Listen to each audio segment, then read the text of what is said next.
शहीद की प्रतिमा अनावरण कार्यक्रम के दौरान भाजपा पर जमकर बरसे अखिलेश यादव। आजम खां के परिवार पर लगाए झूठे मुकदमे, सपा नेताओं को भाजपा कर रही प्रताड़ित। भाजपा नेताओं को बताया सबसे बड़ा भूमाफिया, रोजगार देने और महंगाई रोकने में असफल रही केंद्र व राज्य सरकार। सपा को अगर मौका मिला तो भाजपा को जरूर उन्हीं की भाषा में जवाब दिया जाएगा। 7 वर्ष पूर्व छत्तीसगढ़ के सुकमा में हुए नक्सली हमले के दौरान शहीद हुए एटा के लाल केपी सिंह की प्रतिमा अनावरण कार्यक्रम में शिरकत करने आज सपा मुखिया अखिलेश यादव पहुंचे, जहां हजारों की संख्या में एकत्रित हुए समर्थकों ने अखिलेश यादव का जोरदार स्वागत किया। मंच से संबोधन के दौरान अखिलेश यादव केंद्र और राज्य की सरकार पर जमकर बरसे। अपने भाषण के दौरान अखिलेश यादव ने योगी सरकार पर जमकर तंज कसा। पूर्व मुख्यमंत्री अखिलेश यादव आज एटा जनपद के विकासखंड अलीगंज के नगला डांडी पहुंचे, जहां उन्होंने शहीद स्थल पहुंचकर वर्ष 2017 में सुकमा में हुए नक्सली हमले में शहीद हुए केपी सिंह की प्रतिमा का अनावरण किया। प्रतिमा अनावरण कार्यक्रम के उपरांत अखिलेश यादव मंच पर पहुंचे, जहां उन्होंने मंच के माध्यम से कार्यक्रम में पहुंचे कार्यकर्ताओं और समर्थकों का अभिवादन स्वीकार किया। अपने वक्तव्य के दौरान अखिलेश यादव ने केंद्र की मोदी सरकार और उत्तर प्रदेश की योगी सरकार को आड़े हाथों लिया। अखिलेश यादव ने कहा कि हाल में ही हुए आतंकी हमले में शहीद हुए जवानों के परिजनों को ढांढस बंधाने कोई भी भाजपा का बड़ा नेता नहीं गया। भाजपा के लोग झूठा राष्ट्रवाद दर्शाने का काम करते हैं, लोगों को गुमराह करने का कार्य करते हैं।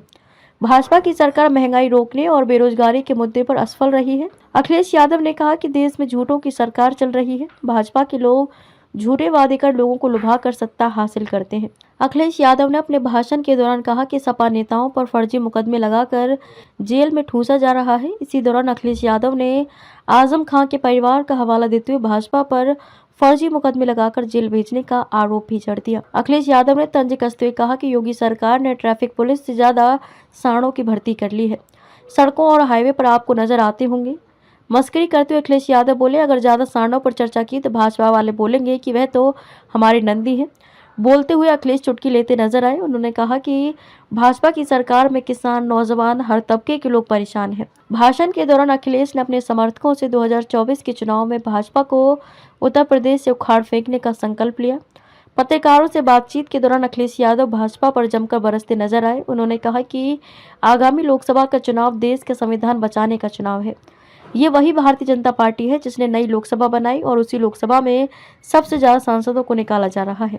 सवालों के जवाबों से बचने के लिए सांसदों को निकाला गया। वार्ता के दौरान नई संसद की सुरक्षा व्यवस्था पर सवाल करते हुए अखिलेश यादव ने कहा कि सरकार ने दावा किया था कि सबसे मजबूत सुरक्षा व्यवस्था है, लेकिन भाजपा के सांसद के ही करीब से नौजवान संसद में आ गए। ये लोग लोकसभा नहीं चलाना चाहते हैं, इसलिए जनता को सावधान रहने की सलाह देते हुए कहा कि अगर भाजपा 2024 में पुनः लौटी तो ये वोट देने का अधिकार भी छीन लेंगे। ये सरकार दावा कर रही थी कि बड़े बड़े उद्योगपति आएंगे, उद्योग और कारखाने लगाए जाएंगे, लेकिन कितने कारखाने लगाए गए, कितने लोगों को रोजगार मिला। समाजवादी पार्टी की उपलब्धि बताते हुए अखिलेश यादव ने कहा कि एटा जिले में उत्तर प्रदेश का बड़ी विद्युत परियोजना हमारी सरकार में शुरू की गई थी, तो आज तक पूरी नहीं हो सकी। समय रहते शुरू हो जाता तो लोगों को रोजगार मिलता और बिजली सस्ती हो जाती। वहीं योगी सरकार में स्वास्थ्य सेवाओं पर उंगली उठाते हुए अखिलेश यादव ने कहा कि कोई भी अस्पताल ऐसा नहीं है जहां गरीबों को सही इलाज और दवाएं मिल पा रही हो। सपा सरकार में शुरू हुई एम्बुलेंस सेवा भी ठप कर दी गई। देश की सुरक्षा व्यवस्था पर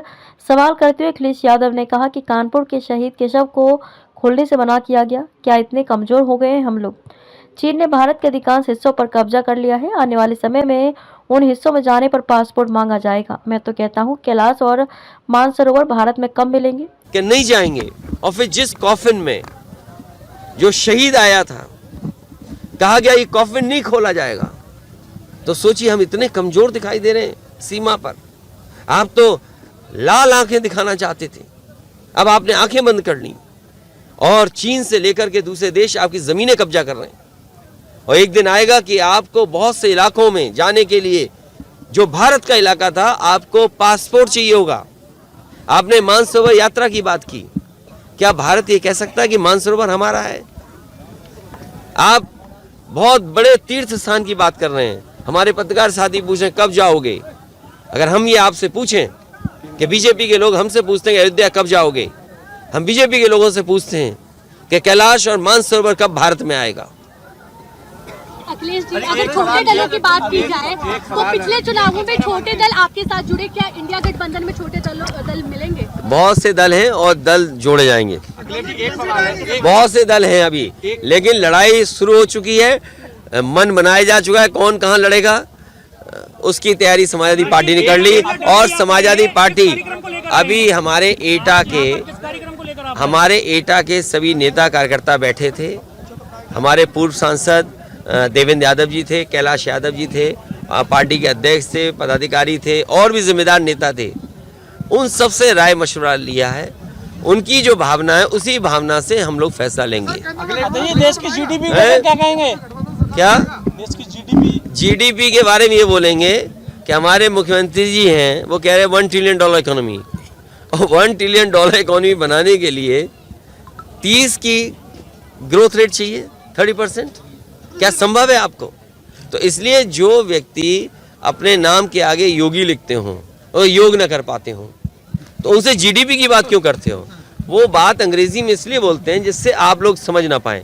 जैसे जीरो टॉलरेंस, कानून व्यवस्था के लिए जीरो टॉलरेंस नहीं, कानून व्यवस्था जीरो हो गई है। $1 ट्रिलियन इकोनॉमी, कोई जानता ही नहीं $1 ट्रिलियन क्या है। यहाँ आलू पूछ रहे लोग, खाद के बारे में जानना चाहते हैं, आप कह रहे $1 ट्रिलियन इकोनॉमी। अखिलेश जी, जिन नेताओं पे आपने भी इशारे में कहा जमीन कब्जाने का जो बताया, वही नेता जो है आपका तो सवाल कर रहे हैं कि उनका कहना यह है कि जो समाजवादी की लाल टोपी है ना, वो कार्तिकों के रंग से खून से रंगी है। ये मुझे पता नहीं कौन कह रहा है, मुझे नहीं पता कौन कह रहा है। देखिए ऐसा है ना, कुछ लोगों के बारे में न बोला है तो ही अच्छा है। कुछ लोग हाईलाइट होने के लिए कुछ भी बोलना चाहते हैं। और रंग जानते हो लाल क्यों है?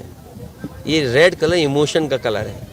अगर आप खुश होंगे तो आपके गाल और कान लाल हो जाएंगे, आप दुखी होंगे तो आपकी आँख और कान लाल हो जाएंगे। और हमारा खून हो, इनका खून हो, किसी का खून हो, सबका रंग लाल है। लाल जो रंग है वो इमोशन का है, और जो इमोशन लेस लोग हैं वही इस तरह की बात कर सकते हैं। आपका मन है? बहुत धन्यवाद आपका।